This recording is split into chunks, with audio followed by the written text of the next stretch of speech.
Sa Quezon City Memorial Circle naman, pinili ng maraming magkakaibigan at pamilya ang bagong taon sa lungsod. Dasal nila ang malusog na kalusugan at masaganang 2024.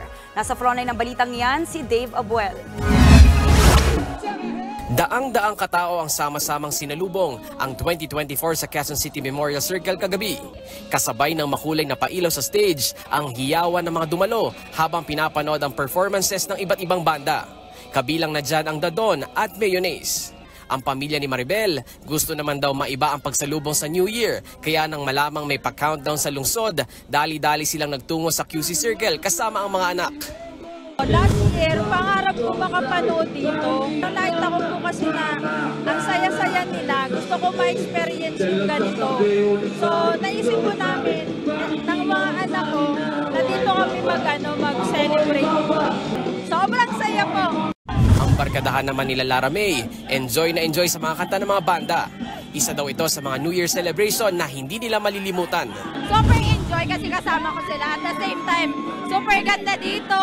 Si Norman naman naglatag ng lona at relax na pinanood ang mga performance kasama ang buong pamilya.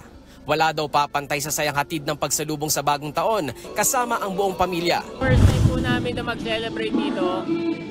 Gusto po namin makita yung fireworks kasi may mga bata, so gusto namin ma-experience nila yung fireworks, which is maganda naman.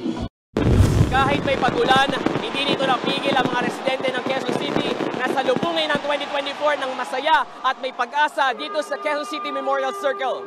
Siyempre, highlight ng gabi ang fireworks display. Pagsapit ng alas 12, nagliwanag ang kalangitan ng lungsod sa naggagandahang mga fireworks na tumagal ng ilang minuto. Sa pagpasok ng bagong taon, dalangin ng marami ang malusog na pangangatawan at mas magandang oportunidad para sa kani-kanilang mga pamilya. Nagbabalita mula sa Frontline, Dave Abuel, News 5. Mga kapatid, Maui David po. Simula ng inyong araw na may alam at may pakialam sa mga may init at umaaksyong balita sa bansa.